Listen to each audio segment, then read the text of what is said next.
Guys,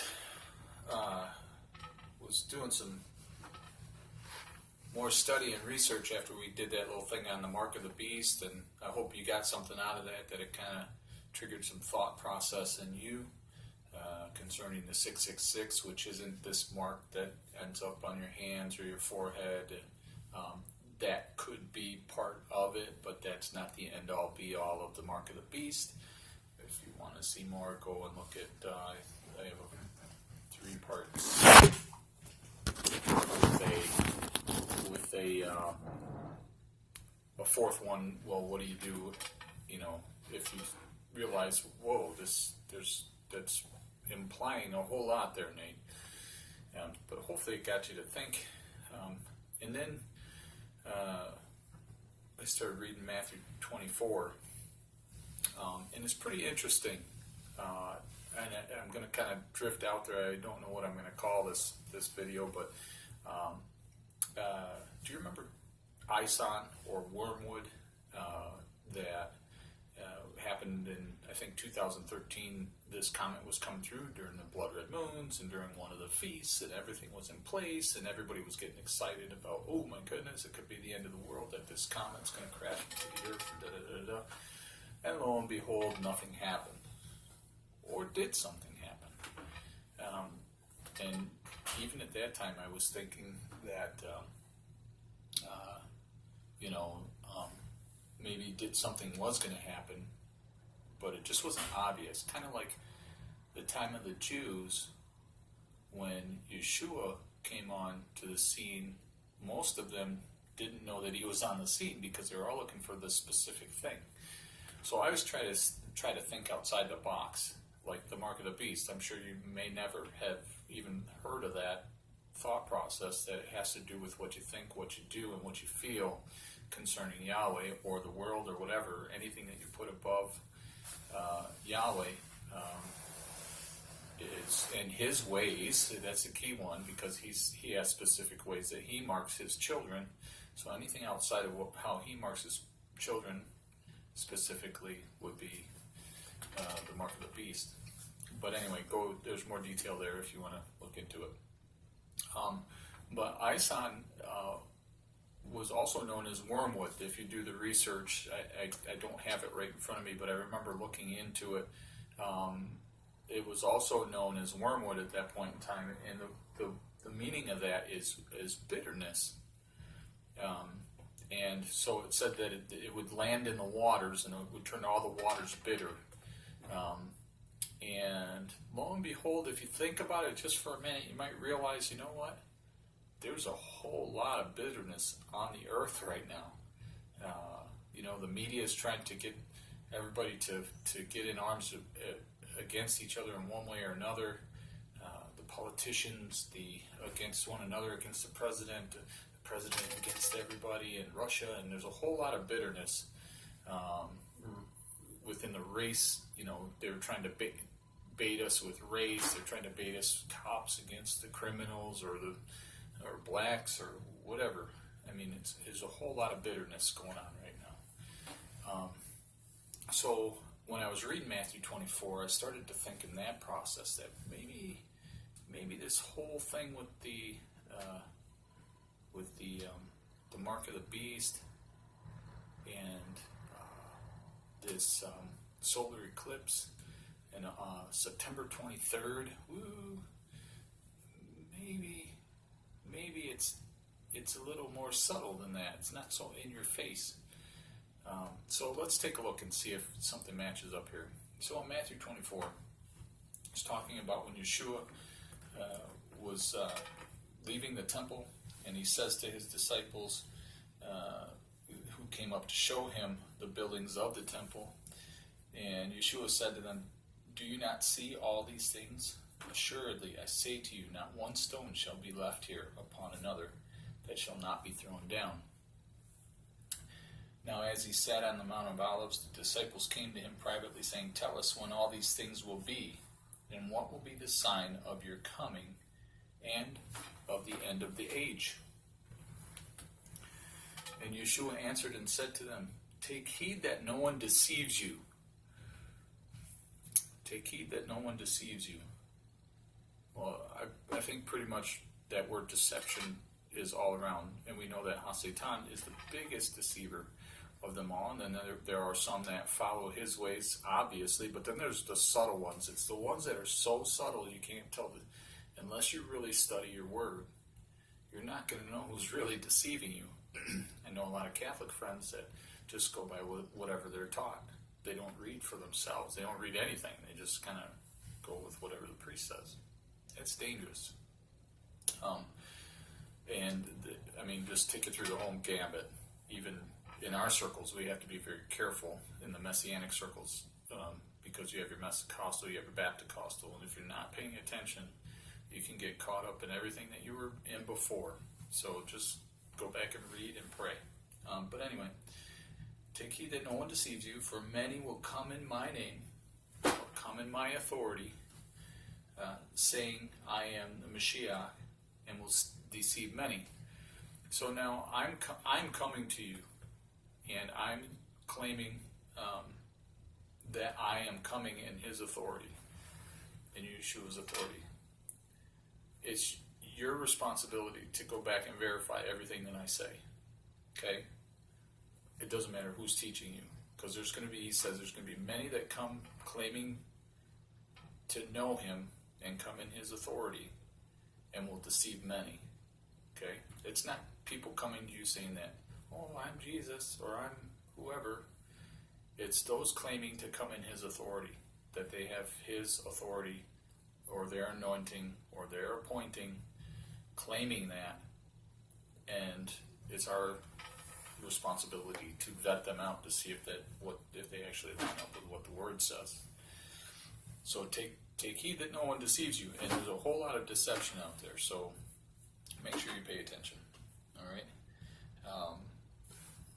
With that being said, this is the disclaimer for me. I'm just here to hopefully get you to think and get your thought process going, and hopefully you're going to come back to me and say, hey, that was really cool, or did you think about this, or boy, you were off on that, or whatever. I am not I guess I would be a teacher in some sense because I'm here on a video, but these are just things that I study and I get excited and I want to share it with people just to see what else other people think or what they've been doing.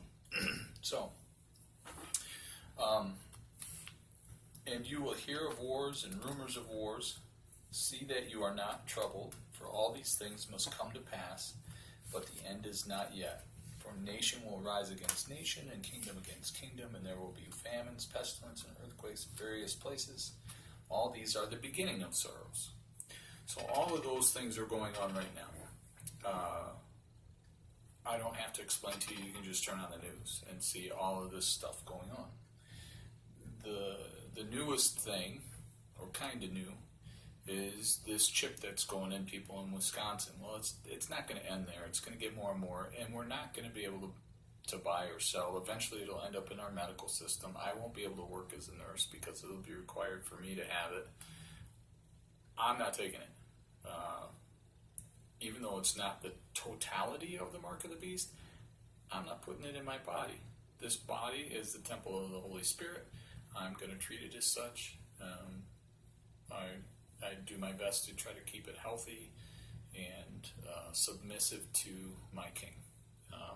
Putting chips in it is just not for me. You'll have to pray about that and do a study on it yourself.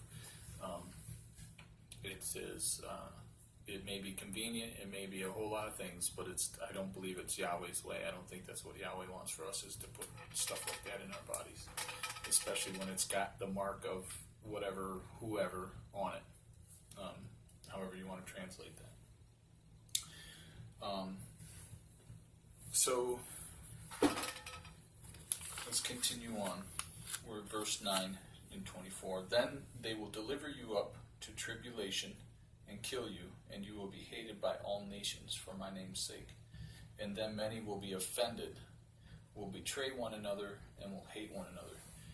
That word offended, who's not offended just within the past, it's like the offense has increased over the last, year or so. And it's getting worse and worse, that this offense is just climbing climactically. Like, I had a brother who, there was a major issue in my family going on, and I had personally made plans to try to have people over for Sukkot, and it happened right at Sukkot, unfortunately, and I didn't know what to do. I was at loss. I didn't know what to do, and what I did do was offensive to him. I went and visited my family out in Wisconsin, and Yahweh used the time while I was out there tremendously. Got a chance to do some tremendous things while I was out there, just talking with people. It was pretty interesting, and I would have had no idea that they would have been offended. I would have never thought that this person could have been offended by that at all. And I felt so bad when I found out that he was offended. And now it's been a major rift in our relationship. And I understand why. I guess I could understand why he would be offended, but I was just thrown aback that he would be so offended. So offense is like huge. And let's look up the word here. Let's see. It's Strong's 4624. Scandalizo. Cause to stumble, set a snare, to hinder right conduct or thought, to fall into a trap, to give offense, lead into sin, take offense. First mention is in 8:15 of Isaiah. Many of them will stumble, they will fall and be broken, they will be snared and captured. What if we just put offended? Many of them will be offended, they will fall and be broken, they will be snared and captured. And I can see when people take an offense, man, they just, and a lot of times they get offended, they either turn back to what was familiar to them or what's comfortable. Rather than pushing forward into what Yahweh has, they push into what makes them comfortable. They go back to something that gives them their binky or blanket back. So, and which kind of falls into this next part when we get going. So, in verse 11, then many false prophets will rise up and deceive many. And because lawlessness, now that key word lawlessness, if you go and you do a search on that lawlessness, eventually it brings you to a place that says absent of the Mosaic law, the Torah. Okay? So lawlessness is not a good thing. The Torah is a good thing. That's the first 5 books of the Bible: Genesis, Exodus, Leviticus, Numbers, and Deuteronomy. Don't forget the Nevi'im and the Ketuvim, the writings and the prophets. Okay? But he who endures till the end shall be saved. Which, if you want to learn about salvation, it's just because you accept Jesus into your heart, or Yeshua, that's the doorway. And you can learn more about Are You Saved on Rabbi Berkson from MTOI's website. It's called, I believe, is Are You Saved video.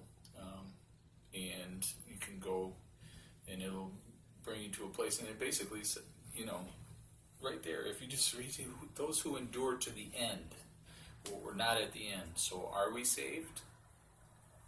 And then there's that whole once saved, always saved thing too. You might want to look into that too. But that's not what we're going to stick into right now.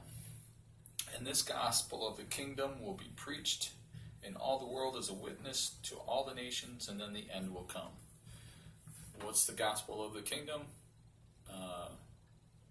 Yahweh says, if you do agree to do all that I say, I will take you as my people. Simple. Do all that I say, I will take you as my people. What does he say? The first 5 books of the Bible. That's our instructions. Okay? Remember, this New Testament, and I don't even like to call that the Brit Hadashah, the renewed covenant, wasn't written for almost 200 years after Yeshua was dead, buried, and resurrected. So they were only going by what was written from the first half of the book. Therefore, when you see the abomination of desolation spoken of by Daniel the prophet, standing in the holy place, whoever reads, let him understand. Then let those who are in Judea flee to the mountains. Let him who is in the housetop not go down to take anything out of his house. And let him who is in the field not go back to get his clothes. That was always interesting to me. Oh, I went over 15 minutes. I'm going to have to stop here and I'm going to start another video, otherwise I'll never get this uploaded. I hope this has got you thinking.